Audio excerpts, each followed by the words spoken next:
UP in limelight है और UP का फ्यूचर ब्राइट है, तभी तो भौकाल टाइट है।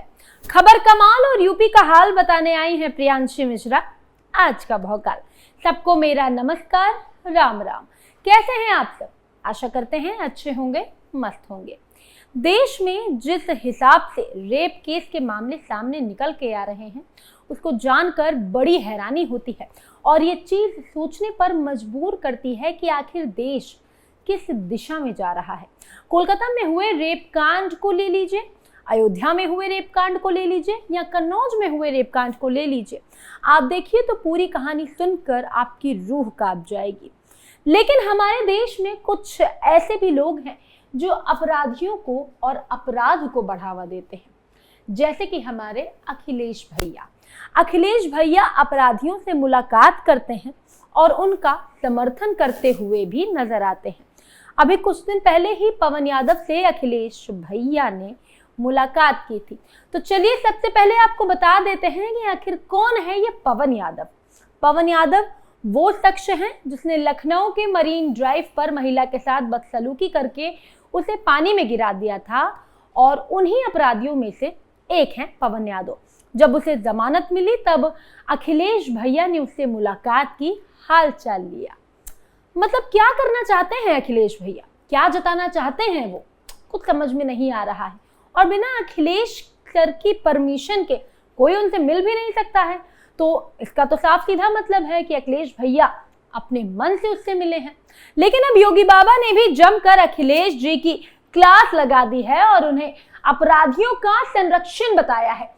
दरअसल मुख्यमंत्री योगी आदित्यनाथ, हमारे प्रदेश के मुख्यमंत्री ने अपने अयोध्या के दौरे पर वो रविवार को पहुंचे और रविवार को इस दौरान उन्होंने रोजगार मेला और युवा सम्मेलन के तहत युवाओं को नियुक्ति पत्र भी बांटे। स्वामी विवेकानंद युवा सशक्तिकरण योजना के तहत छात्र और छात्राओं को उन्होंने टैबलेट भी दिया और इस दौरान उन्होंने अयोध्या रेप केस को लेकर समाजवादी पार्टी पर गंभीर आरोप लगाए हैं और अखिलेश भैया को जमकर लताड़ा है। कलकत्ता के दुष्कर्मियों का भी समर्थन करने पर योगी बाबा ने सपा की क्लास लगा डाली। योगी बाबा ने भौकाल टाइट करते हुए मंच से कहा कि संस्कार कभी खत्म नहीं होते। उन्होंने मुलायम सिंह यादव को भी इसमें घसीटा और उनके पुराने बयान को दोहराया। योगी बाबा ने कहा कि मुलायम सिंह यादव ने कहा था कि लड़के ही तो हैं, गलती हो जाती है, इन लोगों से कुछ भी उम्मीद करने लायक नहीं है। योगी बाबा आगे बोलते हैं कि ये वही लोग हैं जिन्होंने अयोध्या में बच्ची के साथ हुए दुष्कर्म के आरोपियों को बचाने का काम किया था। देखिए और क्या कुछ कहा है योगी बाबा ने सपा के विरोध में। कल मैं देख रहा था समाजवादी पार्टी के नेता का बयान में पढ़ रहा था, वो बोल रहे हैं समर्थन कर रहे हैं उन दुष्कर्मियों का जिन्होंने कोलकाता के अंदर एक डॉक्टर के साथ सामूहिक दुष्कर्म करने वाले दुष्कर्मियों का समर्थन कर रहे हैं। तनिक तो शर्म करनी चाहिए। लेकिन बहनों और भाइयों, संस्कार कभी समाप्त नहीं होते। ये वही लोग हैं जो कहते थे दुष्कर्मियों के लिए कि लड़के हैं, गलती कर देते हैं। इन लोगों से कैसे आप उम्मीद करते हैं? कैसे उम्मीद करते हैं? ये वही लोग हैं जिन्होंने इसी अयोध्या में एक गरीब अति पिछड़ी जाति की बालिका के साथ हुए रेप की घटना पर बड़ी बेशर्मी के साथ उन अपराधियों को बचाने का काम किया था। और आप बताइए, ऐसे दुष्कर्मियों के खिलाफ कार्रवाई होनी चाहिए कि नहीं होनी चाहिए? कार्रवाई होनी चाहिए कि नहीं होनी चाहिए? अरे बेटी तो बेटी है, उस बेटी को सुरक्षा मिलना चाहिए कि नहीं मिलना चाहिए? और यहां पर भी हमने कार्रवाई की और इनके एक नेता कन्नौज में भी वैसे पकड़े गए, जैसे लगता है पार्टी का चरित्र ही ऐसा हो गया इनके। और इसीलिए दुष्कर्मियों का बड़ी बेशर्मी के साथ लोग समर्थन कर रहे हैं। लेकिन बहनों और भाइयों, आज भी उनकी वह आदत छूटी नहीं। लेकिन आदत सुधारने के लिए कानून भी है, कानून का डंडा भी है और कानून का डंडे का इस्तेमाल करके ऐसे दुष्कर्मियों के साथ सख्ती से निपटने का काम तो होगा ही।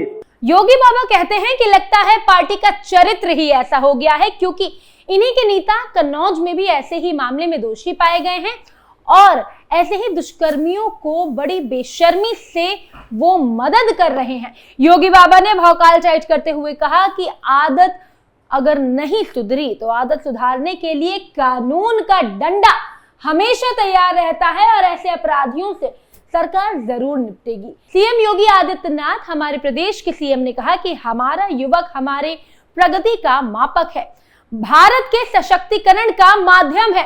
पिछले 7 सालों में प्रदेश ने अपना परसेप्शन बदला है, लेकिन सपा का चरित्र ही ऐसा है, इसीलिए दुष्कर्मियों का बड़े बेशर्मी से साथ दे रही है, इसीलिए समर्थन कर रही है। हमारा युवा तकनीकी दृष्टि से सक्षम बनकर के अपनी प्रतिभा और अपनी ऊर्जा का लाभ राष्ट्र निर्माण के प्रवर्तमान अभियान के साथ जुड़ करके कर सके, इसके लिए उस युवा को रोजगार मिले, उसको नौकरी मिले, उसका हम कौशल विकास कर सके, तकनीकी दृष्टि से सक्षम बना सके। इसके लिए सरकार के स्तर पर, डबल इंजन सरकार के स्तर पर निरंतर प्रयास हो रहे हैं।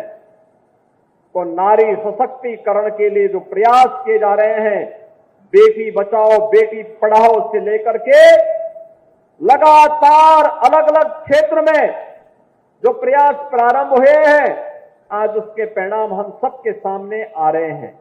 योगी बाबा ने अयोध्या को बदनाम करने के लिए भी विपक्षियों पर ही आरोप लगाया और उन्हें ही इसका जिम्मेदार ठहराया। उन्होंने बोला कि ऐसा करने वालों पर शिकंजा कसा जा रहा है और उन पर कार्यवाही भी की जाएगी।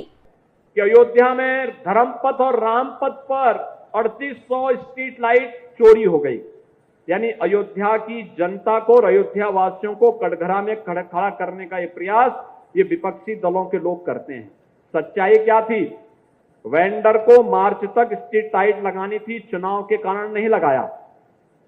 बाद में उसने विपक्षी दलों के साथ मिलकर के ये साजिश की कि ये पैसा निकाल सके, नहीं हो पाया तो उसने छोटी सी ई कंप्लेंट कर दी। लेकिन अब वेंडर ही शिकंजे में आ गया है, अब उनके आकाओं को भी हम शिकंजे में लेंगे। कौन थे इसके पीछे जो अयोध्या को बदनाम कर रहे थे? और ये अयोध्या को बदनाम करने वाले वही लोग हैं जिन लोगों ने अयोध्या में राम भक्तों पर गोलियां चलाई थी, जिन लोगों ने अयोध्या को लहूलुहान किया था। ये वही लोग हैं जो लोग बड़ी बेशर्मी के साथ एक डॉक्टर के साथ, एक महिला डॉक्टर के साथ हुई हैवानियत पर बेशर्मी के साथ उन जल्लादों का समर्थन करते हुए दिखाई दे रहे हैं।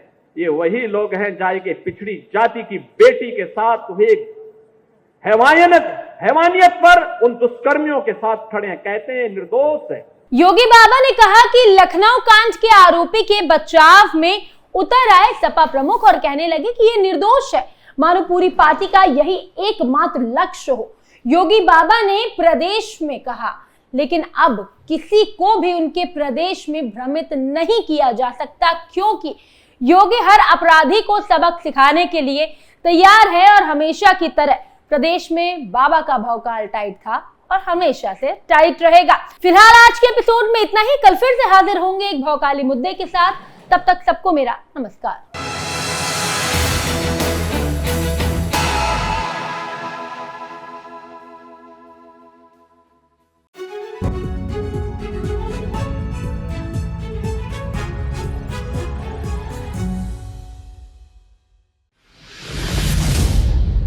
मैं राजनीति करता नहीं, पर राजनीति को बहुत गहरे तक समझता हूं।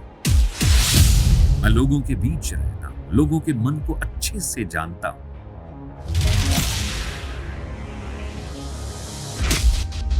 पब्लिक और पॉलिटिक्स की हर नब्ज को खूब पहचानता हूं।